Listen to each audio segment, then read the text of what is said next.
Yes, well, as we get older and older, I'm 77 right now. You can't live forever, you know.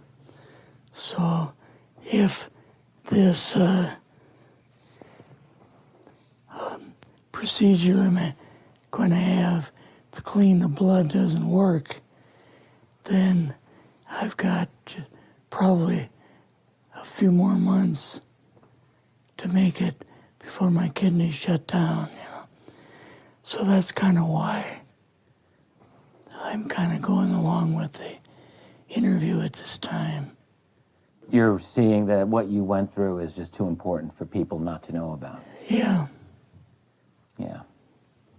Can you just, can we start at the beginning with your military career and just walk through what exactly your experiences were?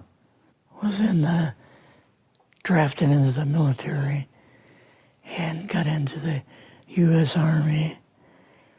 After that, I was sent to the Signal Training Center in eastern United States. What year would this be? 58. I went through the Signal Training course. And at that time, I went through the radio teletype course and also the cryptography course, crypto.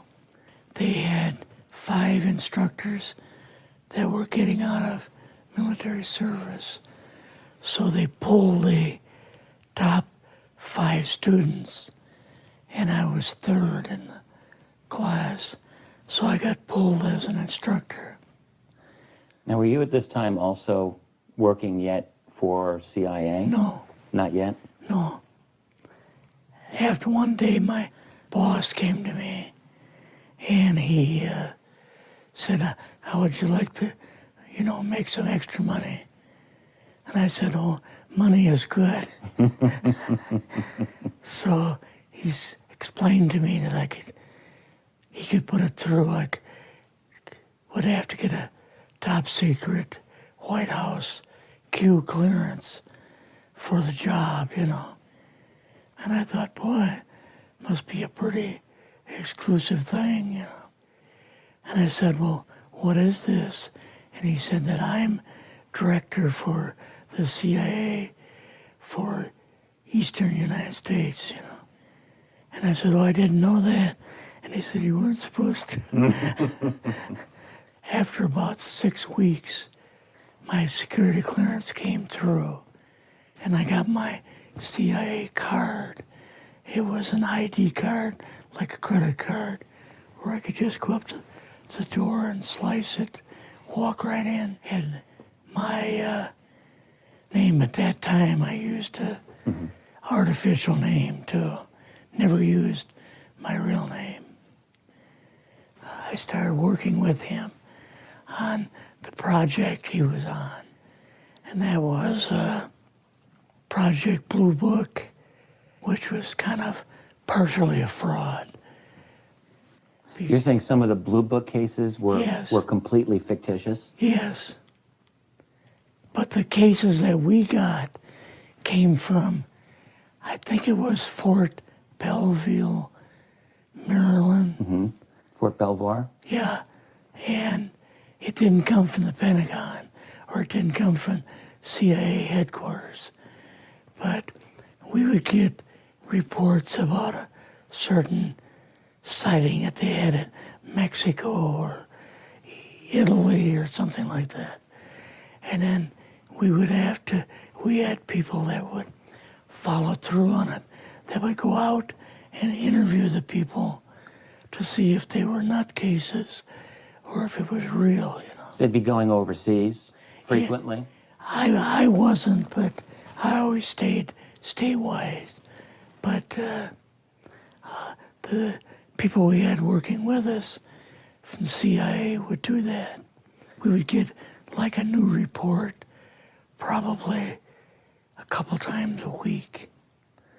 I was coming into the Army fresh off the farm, so I really didn't have much knowledge of anything, but my boss filled me in on Project Blue Book and what they had found so far.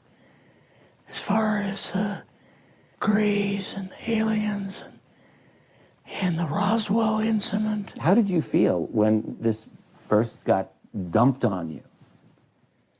When you first learned about this? I was just kind of overwhelmed with all of this, you know. And I said to him, I don't know if I'm going to be able to be a judge of this type of thing. What's real, what's not, when I don't have much knowledge of it, you know. So... What did he say?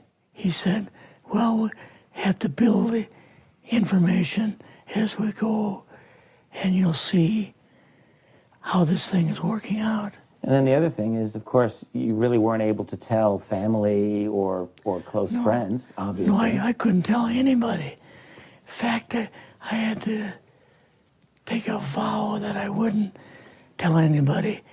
A lot of it for 40 years, and more of it for 50 years, which is up in 2010. You're doing all this crypto work, you're looking at images, photographs, video. It's 1958, maybe the fall of 58. What happened after this? At that time, the Project Blue Book thing kind of went pot, you know. If you remember, back in those days, they kind of declared it as a nothing, you know. Mm-hmm. Right. And they were telling the world all UFOs are misidentifications, hoaxes, balloons. Psychological issues, whatever. Yes. Yeah. So my boss came to me and he says, we've both got a new assignment. And he says, oh, I said, where are we going? Oh, he says, we're going to the Capitol.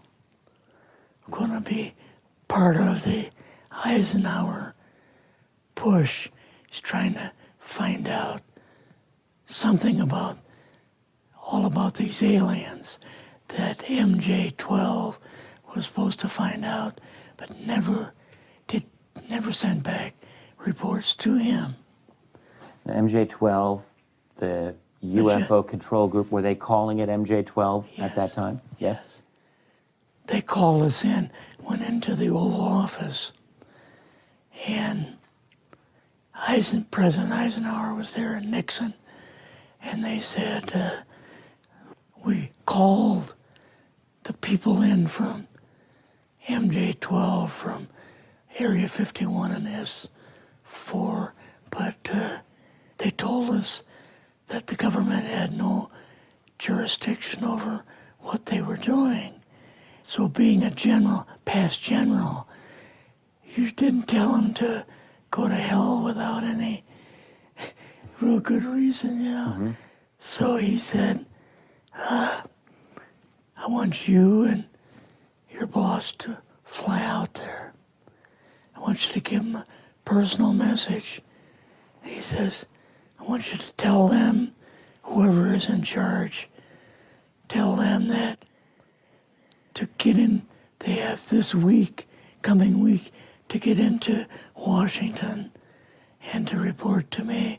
And if they don't, I'm going to get the First Army from Colorado, and we're going to go over, we're going to take the base over. I don't care what kind of classified material you got. We're going to rip this thing apart. Eisenhower was going to invade Area 51. Yeah, with the First Army. So you go out with your superior. Yes. You fly out. You land. What happens? Can you describe this whole process, what you saw? They took us the 13 or 15 miles south to S4 and like different garage door openings. Okay. And in these garage door openings, they had like different saucer crafts. The very first one had the Roswell craft in. It was kind of crashed up, but apparently every alien that was in it died except for a couple. So you see the Roswell craft, and what are some of the others that you see? Well, the Roswell craft was really strange because it looked like real heavy aluminum foil. We could rock next to it, and you could rock it. The whole thing probably weighed 150, 300 pounds. Could they tell what the source of power was of this craft? Yeah, it was like a reverse gravitational thing of some kind. In fact, one later on, I got the mathematical code for reversing gravity in a 3x5 card. I guess there are different types of grays and so on. How did you see that evidence? Well, at the later on at S4, we viewed the autopsy film, and then the colonel said, "What we've got in here is we're interviewing a gray alien." All right, right there. How did you feel at that moment? Well, I thought, boy, we had no idea we were going to see the real thing. All we saw was film. You had to have a little bit of heart racing at that Yes. moment. My boss was able to go in and had a partial interview with him. So what did this gray alien look like? Could you describe him a little bit? This one looked a little bit oriental. So I'm just wondering if it looked almost human, what about this didn't look human? No, it didn't look human as far as the skin tone and basically the shape of it and the size. How was its head size compared with a normal human, for example? Brain was kind of a little bit bigger. And some of the nose was very, very small. And the ears were just like holes. Mouth was very small. Now, why were they bringing you out here at all, anyway, to see an alien? What was the point? To go back and tell the president they actually had one. So he did not know at this point No, if there was an alien at S4. no. What did you do then at Area? Were you done, or did you have other things to do with Yeah, so S4? basically we were kind of done, went back to Area 51. They took us into the main building, and there we saw a U-2, which of course we didn't know existed. And a model of the SR-71. Yeah, the Blackbird. So, but like I mentioned earlier, it was not a model of the current Blackbird, It was an earlier version. but an early version. Did you go directly to Washington after this? Yes, Or did you go somewhere else? How did they get, did you fly regular airline or? we flew back to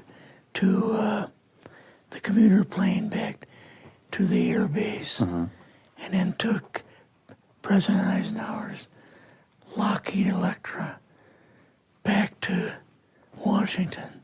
You and your supervisor, Yeah. superior officer, and now you're meeting with the president? Yes.